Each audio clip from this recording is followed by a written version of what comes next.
yaltamisu fihi ilman sa'alallahu bihi tariqan ilal jannah. Al-hadis sadaqallahul azim. Ibu-ibu yang saya sayangi karena Allah, alhamdulillah Allah hadirkan kita dalam majelis ini. Sebelum kita mulai kajian kita berdoa kepada Allah, semoga siapapun kita yang hadir dalam majelis ini, insyaallah Allah sehatkan badan kita, Allah kuatkan jasad kita, Allah tambah ruh keimanan kita, Allah luaskan rezeki kita, Allah angkat segala masalah kita, Allah jauhkan kita dari orang-orang zalim, Allah matikan kita dalam keadaan husnul khatimah. Amin. Allahumma amin. Ibu-ibu semua sehat? Alhamdulillah. Semangat?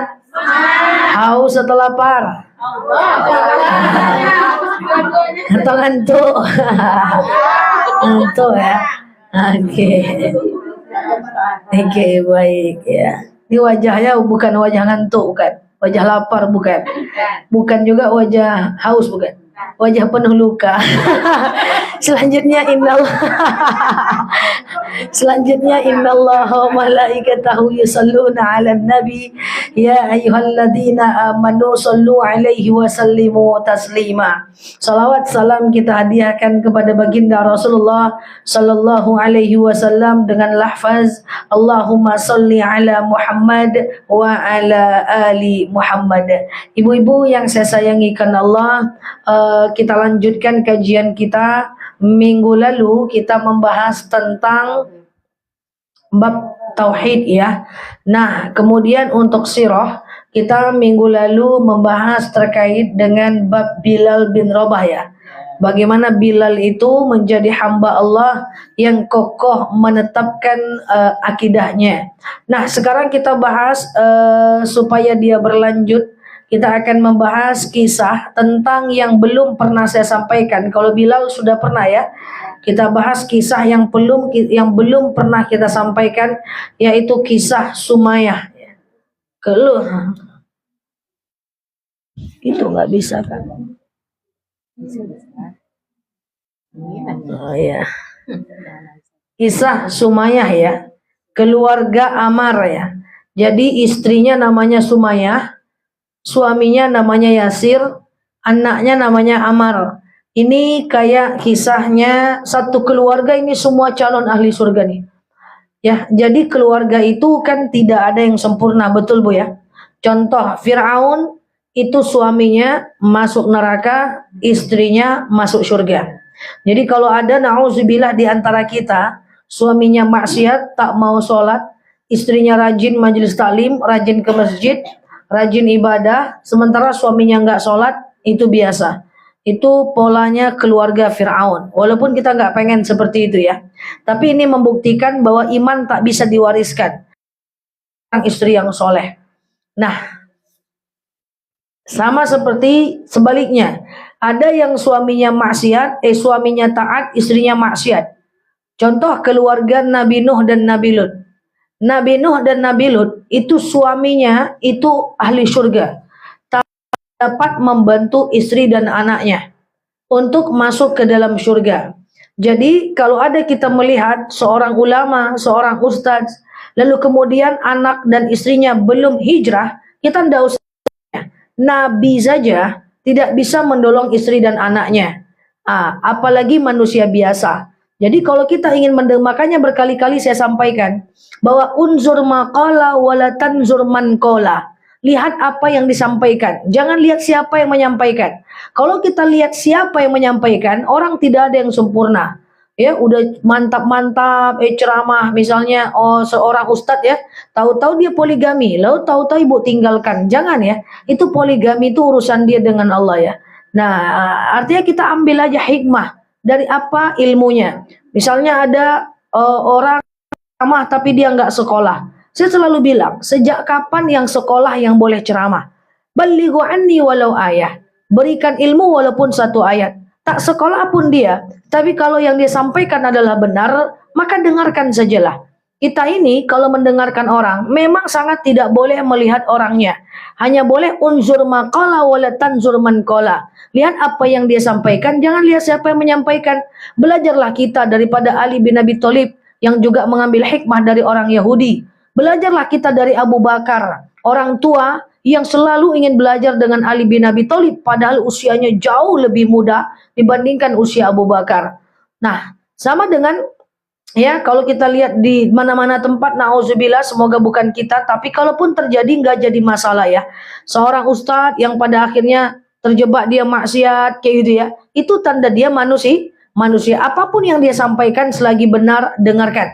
Tahu-tahu dia nggak ngamalin ilmunya. Kita tetap harus usahakan untuk mengikuti dia. Dia mengamalkan atau tidak ilmunya, itu dosa dia kepada Allah. Ya, yang kita tetap harus mengambil hikmah.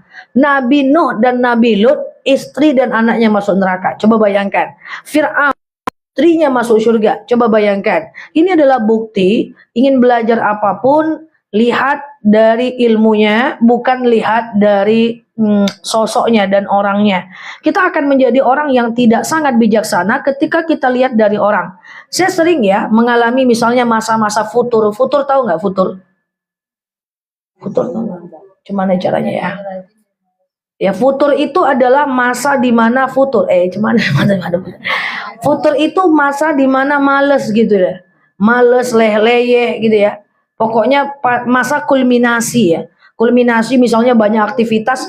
Ada satu kita masa di mana kita tuh males, misalnya ibadah, futur, mager gitu ya. Kalau mager itu cuman kita males aja. Tapi kalau futur itu titik kulminasi yang paling bawah ya. Itu kadang-kadang, aku lagi futur nih. Kan kita minta nasihat ya sama teman-teman kita ya. Terus teman saya bilang begini, bisa Nel, semangat, bisa, pasti bisa gitu ya. Nah, saya dengerin aja apa yang dia bilang. Walaupun dia nggak ngamalin, padahal dia nggak segitu-gitunya banget gitu loh. Dia juga malesnya 24 jam gitu kan ya. Tapi karena yang dia bilang benar, kita ikuti. Kenapa? Karena kita jangan lihat orangnya, lihat saja apa yang dia sampaikan. Nah, sementara ada yang satu keluarga itu semuanya taat. Siapa mereka? Misalnya keluarga Ibrahim. Ibrahim punya istri, punya anak. Ya, semuanya masuk surga. Ada enggak yang semua masuk neraka? Ada. Keluarga siapa? Keluarga Abu Lahab. Keluarga Abu Jahal. Ya, tapi tidak keluarga inti ya. Karena ada ponakan-ponakan dan sepupu dari Abu Jahal yang juga masuk surga ya. Nah, keluarga inti itu Abu Lahab. Semua istri, anak masuk neraka. Nah, tentu kita pengen jadi seperti keluarga Ibrahim dan keluarga Ammar bin Yasir yang akan saya jelaskan sekarang ini. Nah, ibu-ibu yang saya sayangi karena Allah, biar tidak terlalu rumit pakai penanggalan, maka kita tidak usah pakai tanggal-tanggal. Yang penting kita ambil hikmahnya saja dari kisah keluarga Sumayyah serta Ammar bin Yasir. Ibu-ibu, Sumayyah ini adalah seorang wanita yang pertama kali syahid. Jadi wanita yang mati syahid itu kan banyak ya.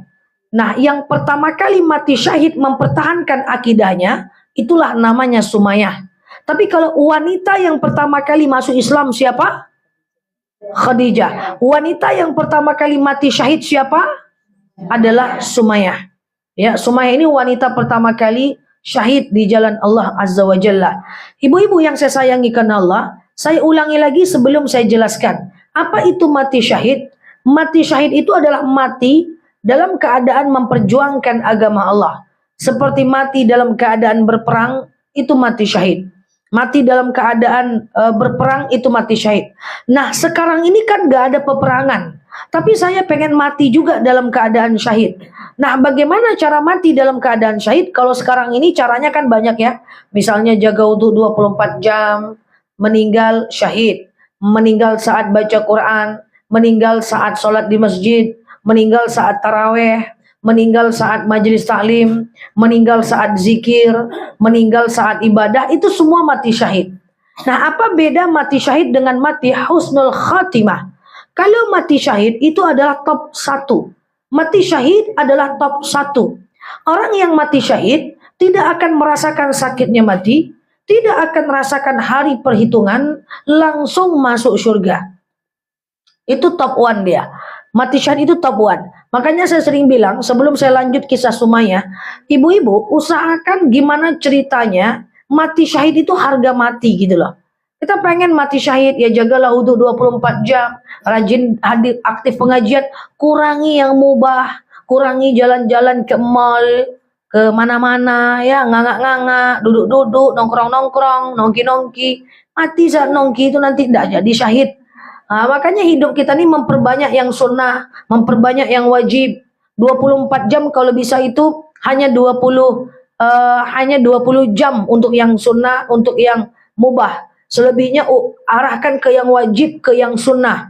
Ya, majelis taklim, baca Quran, zikir, solawat, belajar, sholat sunnah, puasa sunnah, ibadah sunnah. Hanya space waktu untuk mengerjakan sesuatu yang nggak penting. Takut matinya tuh di situ.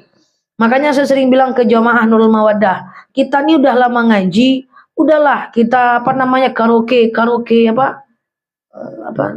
sing song, koro-koro, ya kan, masih ada koro-koro.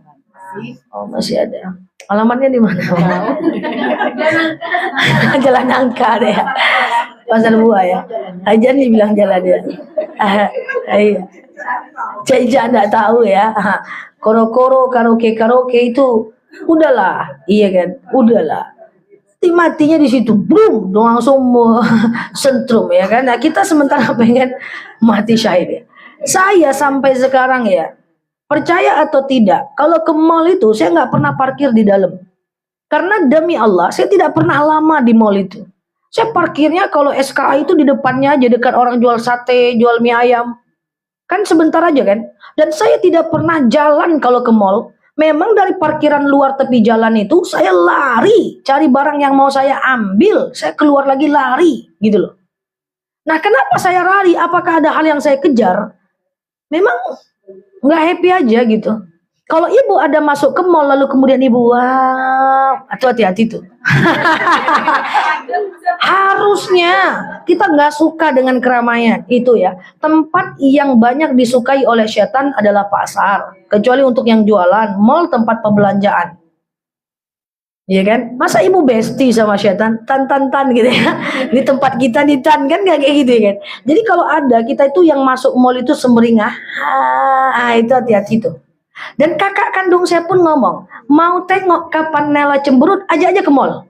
Jadi saya masuk pintu mall tuh, ekspresi saya itu udah lain. Dek, kamu kok cemberut, dek? Itulah kak, saya pengen senyum tapi susah. Apakah saya itu sandiwara? Tidak sama sekali. Karena takut matinya di situ gitu loh. Ya, jadi sampai sekarang saya masuk mall itu tidak ada parkir di dalam. Kalau parkir di dalam, keluarnya aja makan waktu, ya kan? Keluarnya aja macam tawaf kita dibuatnya. Ya, bayangkan ya, masuk butuh waktu, belanja butuh waktu, keluar lagi butuh waktu. Ya, saya hampir tidak pernah itu parkir di dalam. Saya parkir di luar. Kalau ada Pak Polisi, minta maaf lah Pak Polisi, kan? Nah, seperti itu. Lari-lari, keluar lari-lari. Memang saya cari apa yang saya pengen, sudah tahu di mana tempatnya.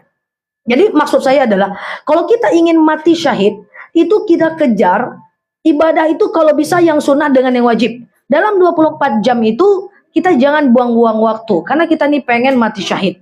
Ya, jadi mati syahid itu begitu. Mati di medan perang, nggak mungkin kita bisa berperang kan? Susah kita mau perang sekarang ini kan? Maka kejarlah jaga wudhu 24 jam, kemudian kita banyak zikir ya, banyak belajar. Walaupun tak paham, kita belajar aja. Nah, kita balik lagi kepada Sumayyah. Kalau orang dulu, syahidnya itu pengen mati di medan perang. Jadi Sumayyah ini adalah seorang wanita yang hidup di kota Mekah, berkenalan dengan Abu Jahal, Abu Lahab, Abu Sofyan, gitu ya, Abu-Abu gitu ya, dan dia itu hidup sendiri aja, dia sebatang kara, sehingga dia susah mendapatkan petunjuk. Kemudian ada seseorang yang rantauan, ya, yang bernama Yasir. Yasir itu juga hidup sendiri, gitu ya. Yasir itu juga hidup sendiri dan melamar Sumayyah. Lahirlah anak yang bernama Amar. Paham?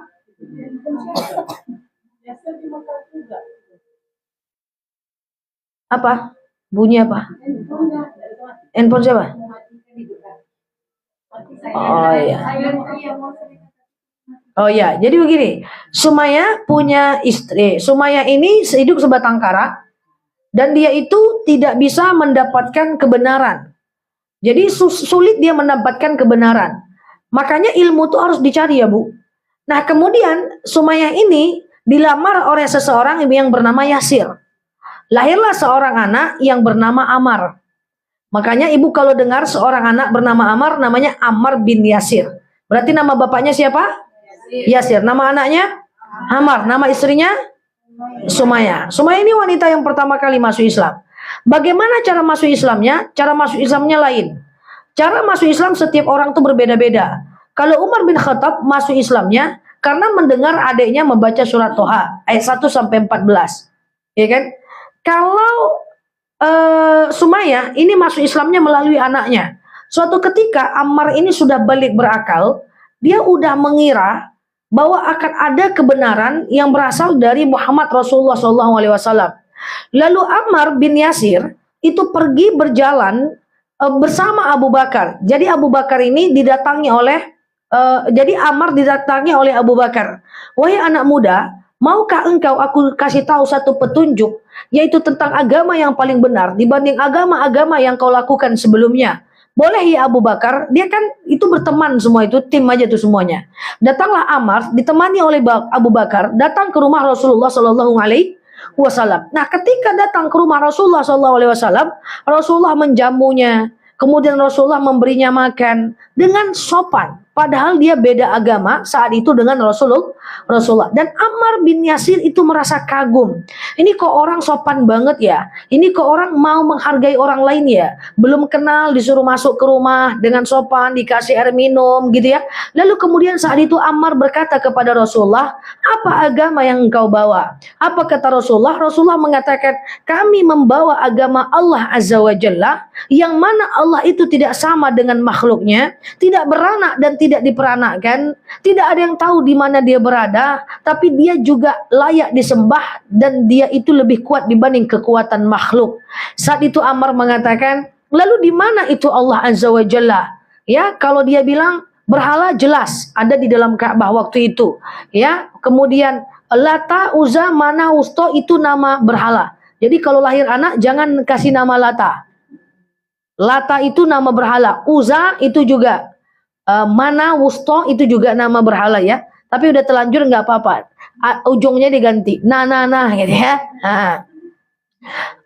Tuhan kami jelas itu ada Lata, Uzza, Mana, Wusto. Tapi manakah Tuhanmu ya Muhammad? Apa kata Rasulullah? Kalaulah Tuhan kami bisa dilihat, maka dia sama dengan makhluk. Kalaulah Tuhan kami bisa didengar, maka dia sama dengan makhluk. Kalaulah Tuhan kami bisa ditengok, maka dia sama dengan makhluk. Maka sifat dari Tuhan adalah mukhalafatul lil hawadisi. Dia tidak sama. Terus gimana? Dia tak bisa dilihat, tak bisa diraba, tak bisa didengar, tak bisa dirasa. Kata Rasulullah, dia hanya bisa dihakul yakinkan. Dia hanya bisa diyakini. Karena kalau bisa dilihat sama dong dengan makhluk, betul ya? Nah, lalu kemudian terjadi perdebatan dengan mereka ini. Apa kata Ammar? Lalu kemudian apa bedanya dengan Tuhan yang kami sembah? Seperti berhala-berhala itu. Maka apa kata Rasulullah? Rasulullah dengan bahasa yang sangat cerdas mengatakan begini. Itu berhala siapa yang buat? Yang buat adalah manusia, kan begitu? Ya, Abu Jahal, Abu Lahab, Abu Sofyan, Abu. Oke, sekarang mana lebih kuat? Yang membuat atau yang dibuat? Coba ibu jawablah, pura-puranya nih kita nih. Ya kan? Kalian nih, yang membuat berhala itu adalah orang kafir Quraisy. Lah, apa bedanya dengan berhala-berhala itu? Kata si Ammar. Ini anak muda ini. Mak bapaknya masih di rumah nih. Apa kata Rasulullah? Dengan cerdas Rasulullah menjawab, kalau ada yang menciptakan dan ada yang diciptakan, lebih kuat pencipta atau yang mencipta? Lebih kuat yang menciptakan. Berarti jika berhala itu dibuat oleh manusia, berarti manusia lebih kuat dibanding pencipta. Mungkinkah Tuhan lebih kuat dibanding manusia? Oh, begitulah.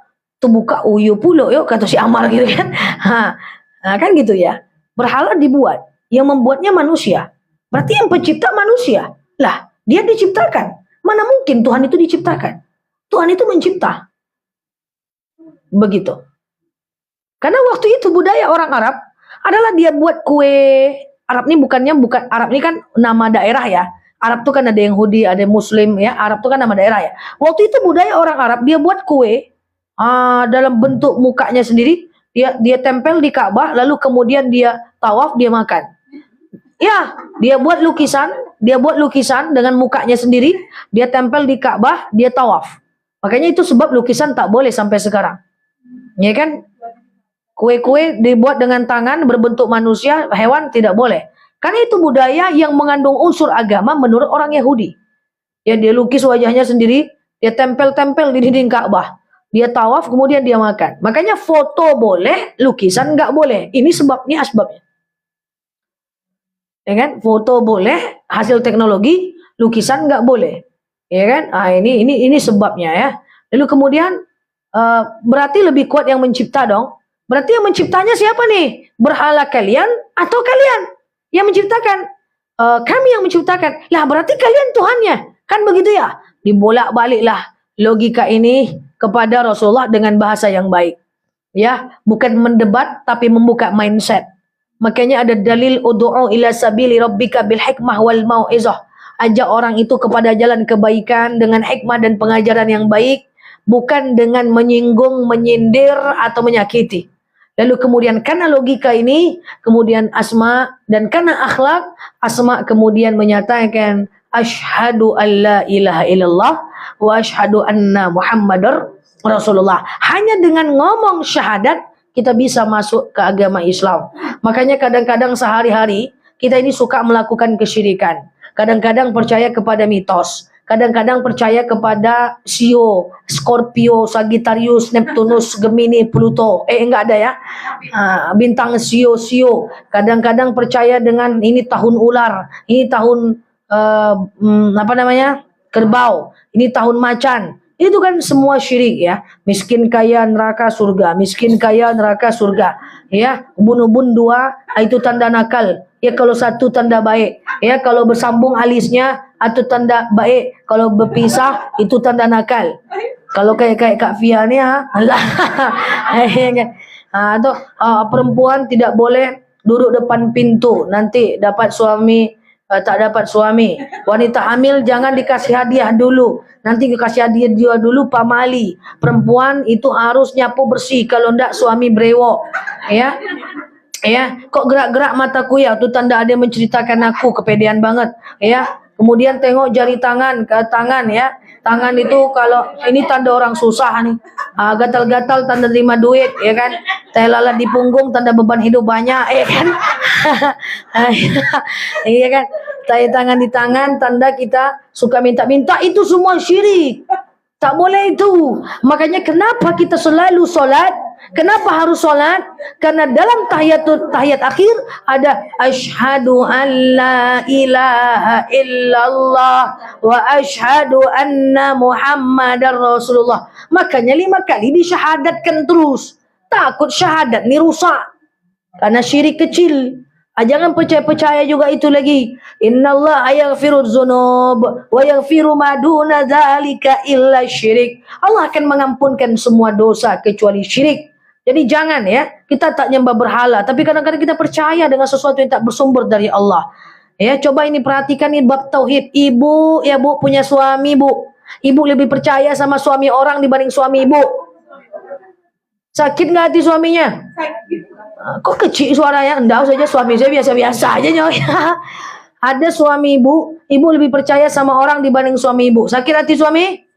Sama dengan Allah. Kita percaya lagi kepada Sio, bintang ramalan, ya ubun-ubun 1, ya Sagittarius, Neptunus. Percaya kita kepada itu dibanding takdir Allah, itu Allah tak suka. Ingat, salah satu sifat Allah dalam Asmaul Husna lemah pencemburu.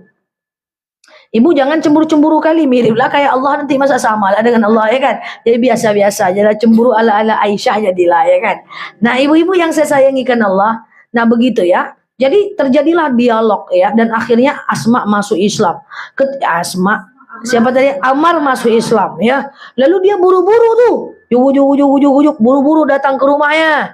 Ya, dia langsung bangunkan maknya, Mak Sumayyah dan bapakku Yasir. Bangun, kom. Ada apa anakku Ammar? Anak satu-satunya. Apa kata Ammar? Sami'tu mina Rasulullah sallallahu alaihi wasallam.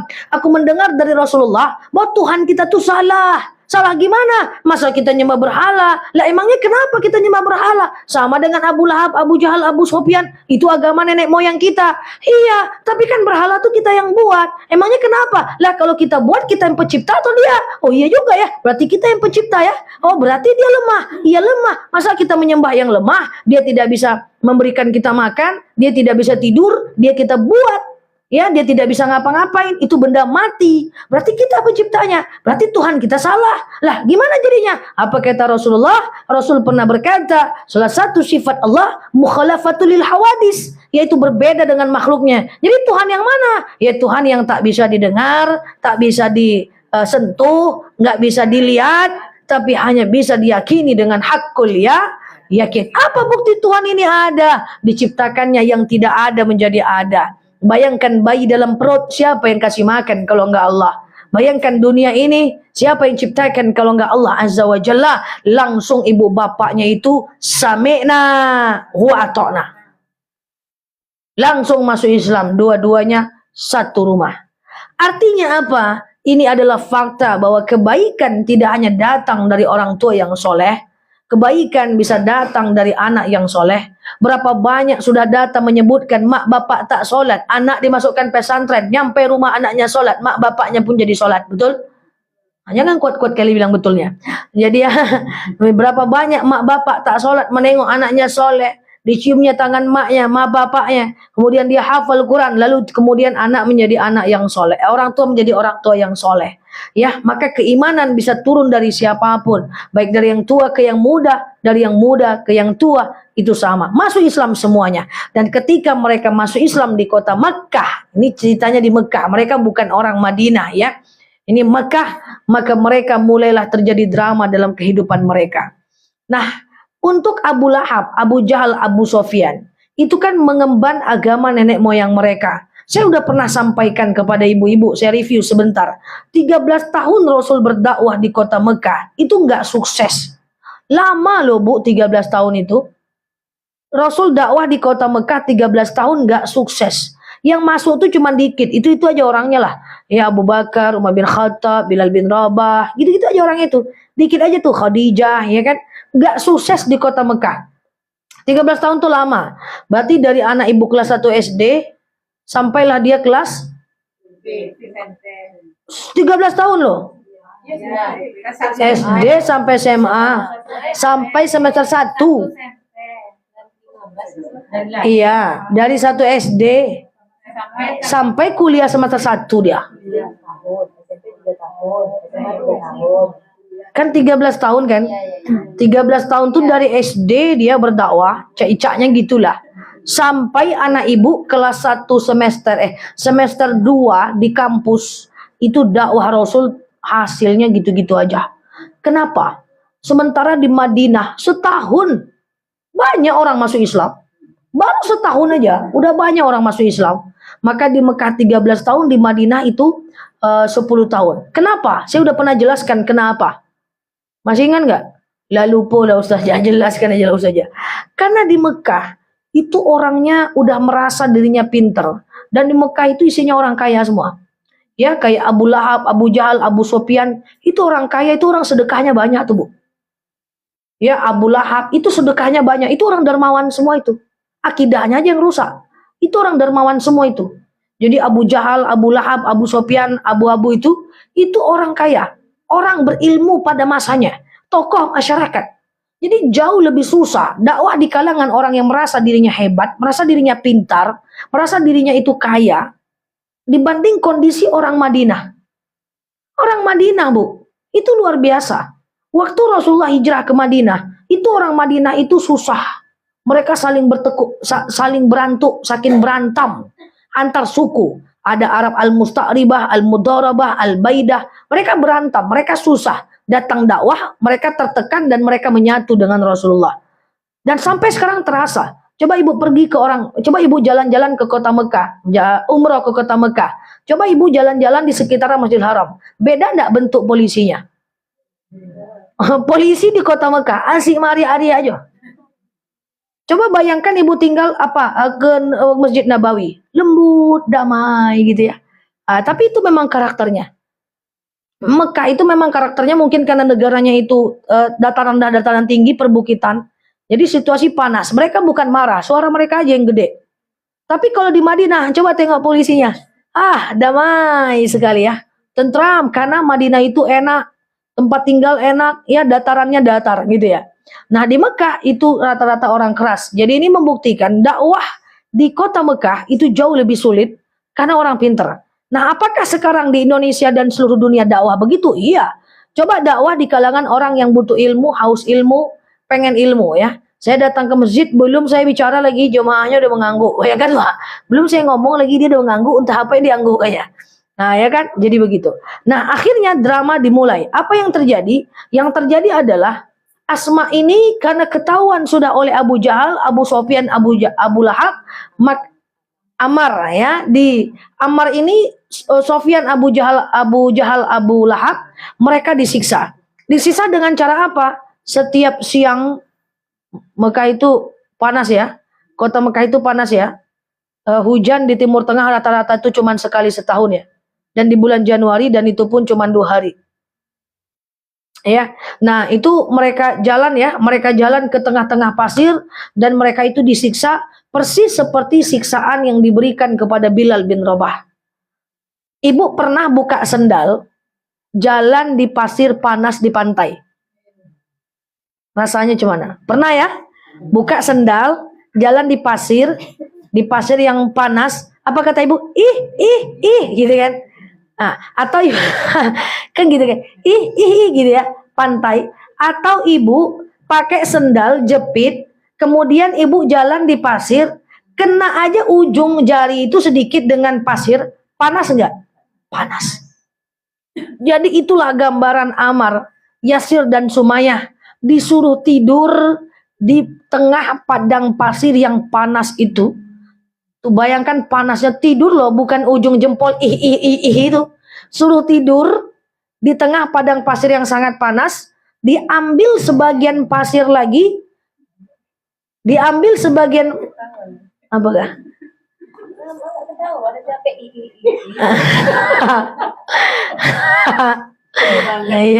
Iya, itu ya. Bukan ibu kan ujung jarinya aja gitu ya kan. Nah, iya nggak? Nah, kalau nggak cayu cubulah biswa, pergi ke Pantai Padang atau Pantai Dumai siang-siang tengah hari, buka sendal. Panas pada aspal lagi. Gitu ya.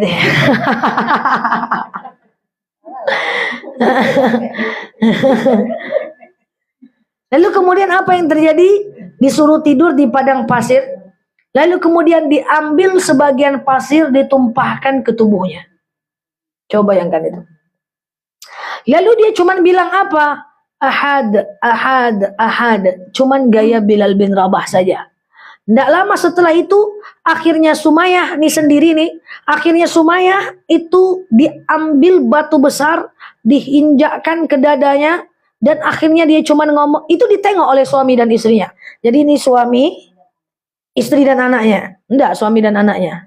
Ini Sumayyah, Yasir, Ammar. Sumayyah, Yasir, Ammar tidur di padang pasir. Kemudian diambil pasir, disiramkan ke badan masing-masing.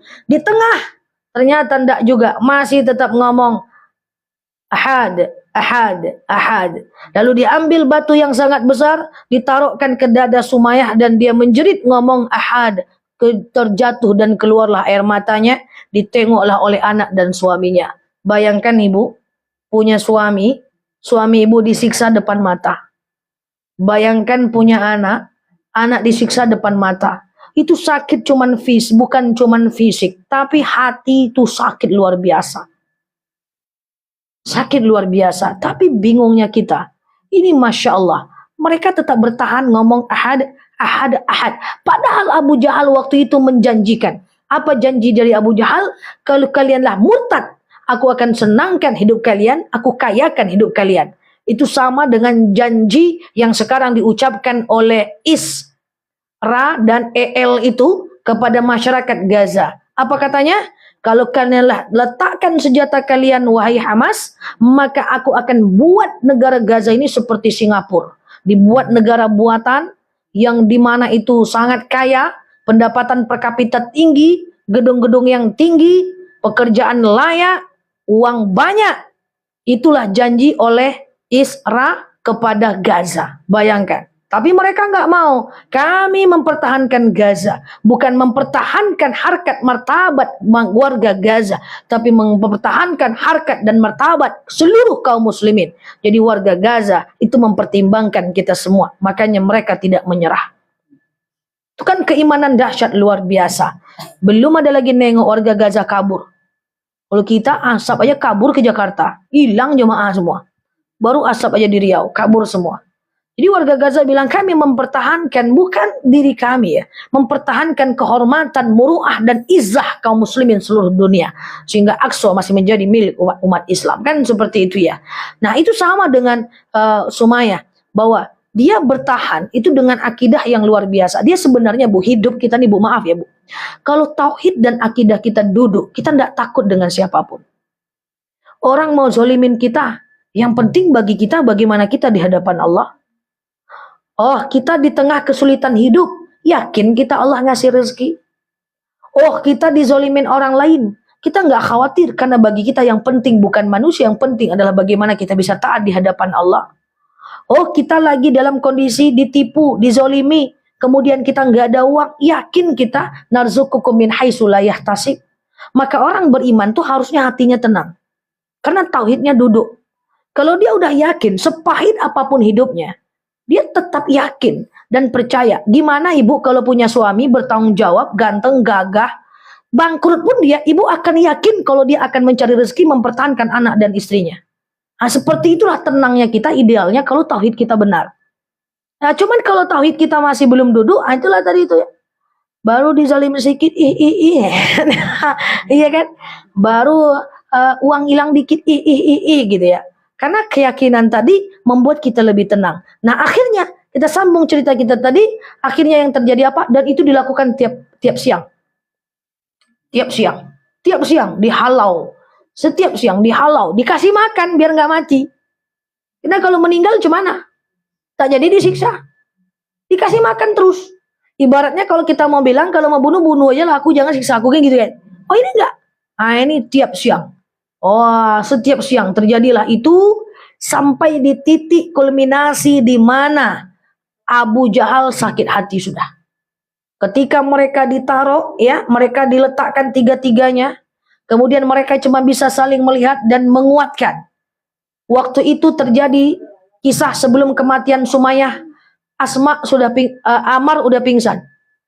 Istri, orang tua dua-duanya masih sadarkan diri. Disiksa, haus-haus, tengah padang pasir udah pingsan. Akhirnya apa kata Abu Jahal? Waktu itu Abu Jahal membisikkan ke telinganya. Ya, kata Abu Jahal dijelaskan bahwa akuilah bahwa Tuhan berhala adalah Tuhanmu. Tak sengaja, tak sadar tersebut sama Ammar. Berhala adalah Tuhanku. Berhala adalah Tuhanku. Dalam teks yang berbeda, Tuhanmu adalah Tuhanku. Jadi teksnya beda-beda nih riwayatnya. Yang mu itu kan Abu Jahal. Lalu kemudian setelah selesai, ini jangan sampai mati nih tiga nih. Gak akan sampai mati nih. Gak akan sampai meninggal nih. Udah mau meninggal, dikasih minum lagi. Paham ya? Nah akhirnya besok paginya sebelum penyiksaan hari selanjutnya, apa kata Ammar langsung pergi ke rumah Rasulullah. Ya Rasulullah, bagaimana nih ya Rasulullah? Dia selalu istighfar dan bertaubat kepada Allah. Ya Rasulullah, saya tersebut karena saya nggak sadar, saya disiksa. Turunlah surat An-Nahl ayat 106. Dijelaskan bahwa kalaulah kamu dipaksa untuk menyebutkan itu, tapi hatimu ingkar, maka hukumnya boleh. Nah, yang penting hati ingkar. Misalnya disiksa, na'udzubillah ya, disiksa, lalu dia sebutlah karena ketidaksadaran atau karena keingkaran hati supaya hibzun nafs, menjaga nyawa, itu boleh. Tapi harus ada ingkar dalam hati. An-Nahl 106.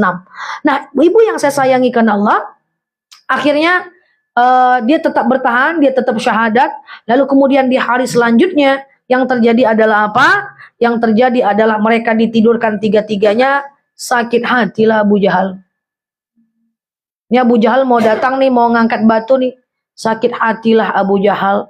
Dengan emosinya dia ambil pedang dan dia hunuskan ke belakang punggung Sumayyah. disaksikan oleh orang tua suaminya Yasir, disaksikan oleh anaknya yang bernama Ammar. Dan saat dia meninggal, dia tetap mengucapkan asyhadu an la ilaha illallah wa asyhadu anna Muhammad Rasulullah, dan mati dalam keadaan syahid. Semua orang tahu bahwa kalau umat Islam mati dalam keadaan syahid, tidak merasakan sakitnya mati, tak ada hari perhitungan, langsung masuk syurga. Dan semua orang tahu bahwa orang-orang Yahudi yang telah membunuh banyak orang, maka dia akan meninggal dalam keadaan susah payah. Jadi kesimpulannya Sumayyah meninggal di tangan Abu Jahal laknatullah. Dan tahukah kita Abu Lahab, Abu Jahal, Abu Sufyan itu meninggalnya kayak gimana coba? Mereka meninggal saat mereka dikuburkan.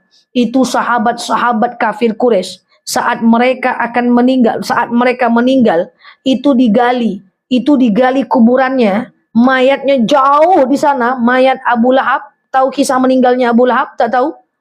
Abu Lahab itu mayatnya jauh, ditaruh jauh karena baunya luar biasa. Wah, baunya luar biasa. Ya, ndak usah ziarah ya ke makam Abu.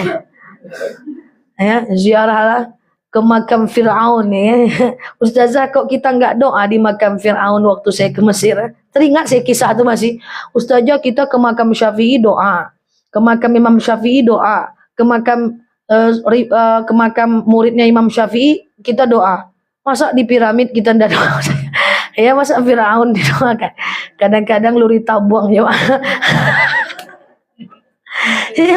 Di makam Fir'aun Ustazah kok lewat aja. Kau saja lewat aja kita ndak berdoa. Ya Allah Bu, itu Fir'aun Bu, ya kan?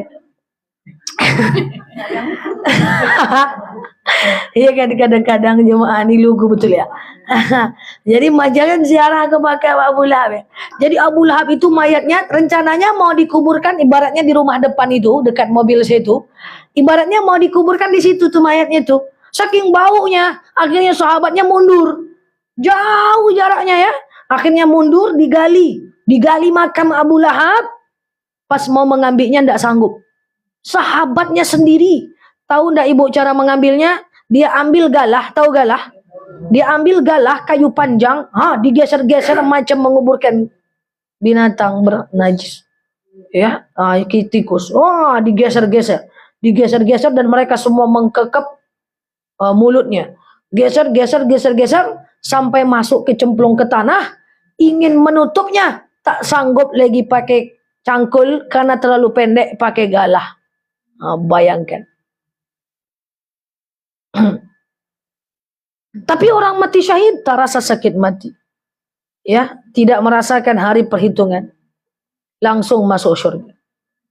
Nah ini ya, maka dalam hidup kita ini kalau ada kebenaran dari manapun ambil. Macam Abu Lahab, Abu Sufyan, Abu Jahal. Sebenarnya mereka mengakui kenabian, tapi ego mereka menutupi itu semuanya. Tidak ada, mereka pasti tahu kok Tuhan mereka ciptakan sendiri, tapi ego mereka menutupinya. Kadang-kadang kita ini hidup juga begitu.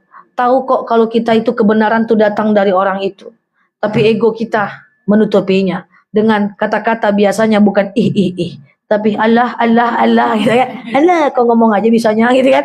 Allah, kau tayatan enggak? Allah. Bukan ih lagi ya. Jadi kalau ada orang ngomong kebaikan, dengarlah. Ya, jangan Allah, tayatan enggak. Allah, kau aja tak bisa. Allah, kau ngomong aja. Jangan seperti itu ya. Kebaikan kita harus jadi orang yang baik, apapun itu ya, kita rendahkan hati kita, kosongkan gelas kita, terima ilmu dari mana apapun. Ilmu tak usah untuk diperdebatkan, tapi untuk diamalkan. Ya, bukan untuk diperdebatkan. Kita tidak usah pintar-pintar kali jadi orang. Yang penting setiap ilmu yang kita dapatkan kita amalkan. Karena waktu meninggal kita nggak akan ditanya seberapa banyak ilmu yang kita punya. Waktu meninggal kita ditanya seberapa banyak amal yang kau lakukan. Amal yang benar sesuai dengan kaidah syariat. Ya, jadi begitu ya. Dan make sure pastikan setiap ilmu yang kita dapat kita amalkan, karena ada dalil al-ilmu bila amalin mahfuzat, maksudnya al-ilmu bila amalin kasyajari bila samarin. Ilmu tidak diamalkan bagaikan pohon tidak berbuah. Semoga kita bisa mengamalkan setiap ilmu yang kita punya. Wallahu a'lam bishawab. Demikian dari saya. Kalau ada bertanyakan dalam dan luar tema silakan, kalau tidak kita cukupkan. Kalaupun nanti terjadi keluarga kita itu bukan seperti keluarga Sumayah, ya tetap kita tawakal ya. Karena pada dasarnya dosa dan pahala itu tanggung masing-masing. Tidak bisa. Dosa, pahala tanggung masing-masing. Kecuali ada istri buka tutup aurat, suaminya nggak ngiketin, nanti suaminya juga dapat dosa. Dosa dan pahala tanggung masing-masing. Kecuali kita mendiamkan dosa, kita juga tanggung dosanya. Oke? Allah alam bisawab. Kalau ada mau tanyakan silakan. Kalau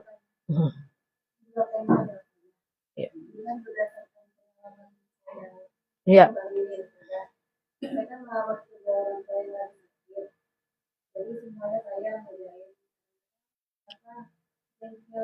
Oh ya.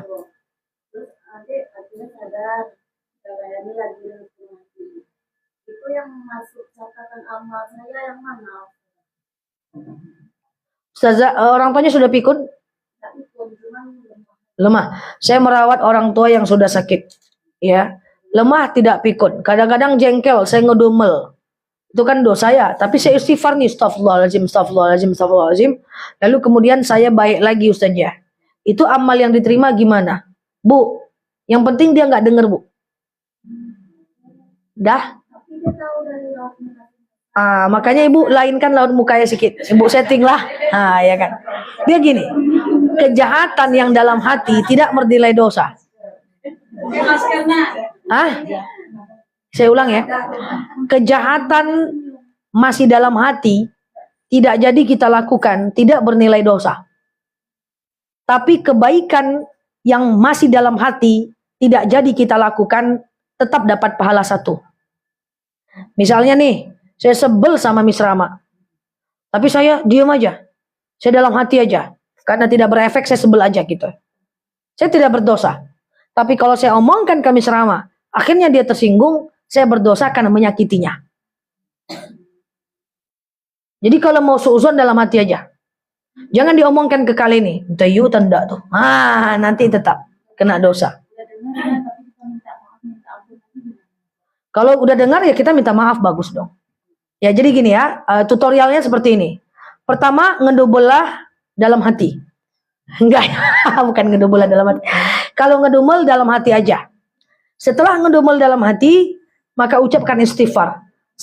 Astagfirullahaladzim. Oke? Selagi kita tidak terucapkan kepada emak kita, maka kita tidak jadi dosa. Tapi kalau terucapkanlah dia, gitu ya. Nah, kita ucapkanlah dia, "Mak nih, itu ya terus. Tadi udah ku jawab, bertanya juga lagi. Tak dengar-dengar lah mak nih." Atau agak lembut sedikit, "Mak janganlah kayak gitu mak. Pusing aku mak, capek aku mak." Tapi kan takut kita dia tersinggung. Maka kita bilang, "Mak, mohon maaf lahir batin ya mak." Gitu. Tapi kalau dia bilang, "Nggak mau aku doh, kau jahat," kita tetap berpahala. Karena tugas kita cuma minta maaf. Dimaafkan atau tidak urusan mereka dengan Allah.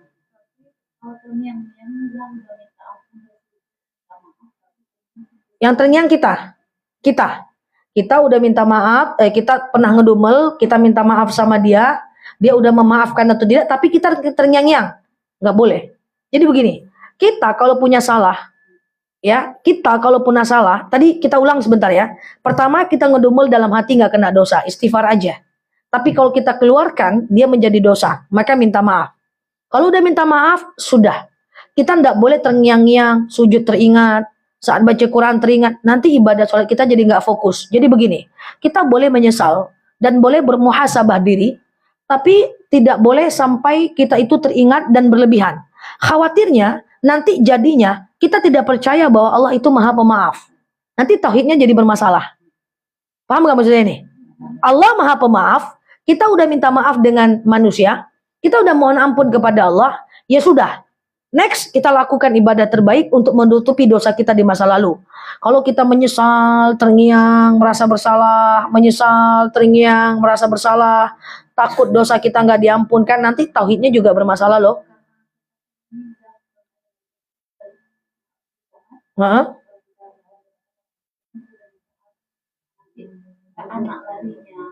Oh enggak, tapi kan kita udah minta maaf.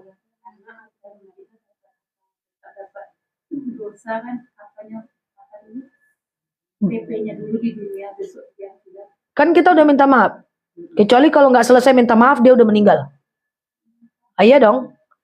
Coba bayangkan hati-hati dengan orang tua yang sakit, nggak sempat minta maaf, dia udah lewat. Kemana lagi mau minta maaf? Ya. Nah, jadi kalau dia minta maaf udah, Allah akan mengampunkan dosa kita itu. Jangan ragu sedikit pun kalau Allah Maha Pengampun, karena dalam dalil innallaha yaghfiru dzunuba jami'ah. Allah akan mengampunkan semua dosa. Ya, cukup keep moving aja. Jangan lakukan lagi dan usahakan ke depan kita yang terbaik ya. Menyesal terlalu berlebihan juga nggak boleh, takutnya jadi ragu gitu loh. Ragu atas rahmat Allah gitu loh maksudnya. Ya. Tapi kalau dia udah meninggal belum sempat minta maaf, boleh terngiang-ngiang. Supaya kita memperbanyak ibadah, menipiskan dosa kita. Silakan. Oke, Kak?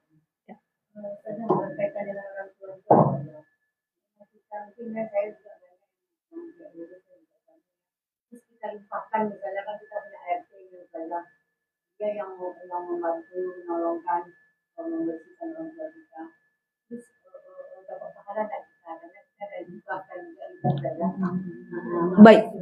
Iya karena ini dua menurut bukan agama satu ini sekali orang boleh. Kapanya kita pahala yang orang tua. Oke baik. Saya ada 2 orang tua yang sakit saja. Nggak mungkin saya ngurus dua-duanya. Mungkin saya juga punya aktivitas.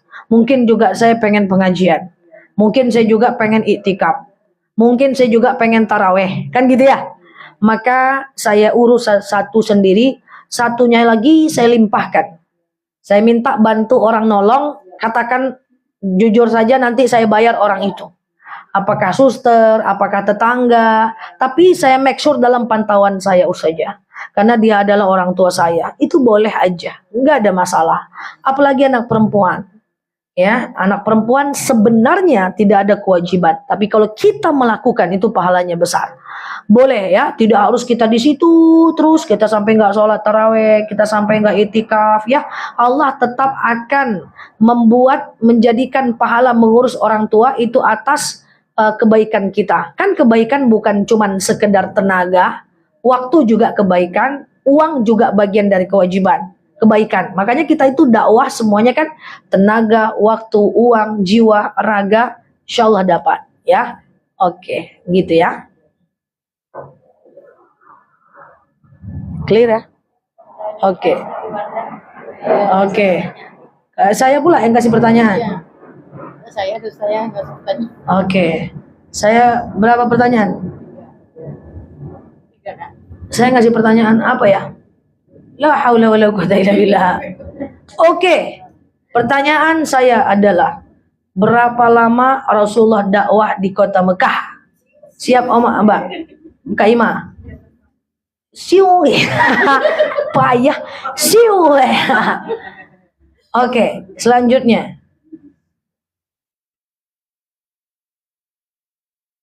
Tidak bisa loh kalau mudah-mudah. Iya, enggak apa ya. Siapakah nama istri Rasulullah, anak dari Umar bin Khattab? Enggak ada yang siu. Ya. Hah? Salah. Siu. Apa lu? Hafsah. Oke. Siu nama. Oke. Enggak asli Ramadan. Bilanglah tadi. Ya. Oke. Aisyah pula. Aisyah tu anak Abu Bakar besti. Orang ni jawabnya Aisyah. Hafsah. Enggak dapat dong. Aisyah semua. Aisyah tu anak Abu Bakar besti. Ya kan? Siu. Fatimah. Lawak. Semua jawab Aisyah. Salah aku ya. Oke, satu lagi. Siu ya. Oke. Siapakah nama istri Rasulullah yang kulitnya hitam? Oke, siu. Oke, demikian Allah alam bisawab. Silakan dibantu berdoa. Siapa doa? Ya, demikian. Assalamualaikum warahmatullahi wabarakatuh. Khadijah pula. Siti A'udzu billahi minasyaitonir rajim. Bismillahirrahmanirrahim. Alhamdulillahi rabbil alamin. Hamdan yuwafi ni'amahu wa yukafi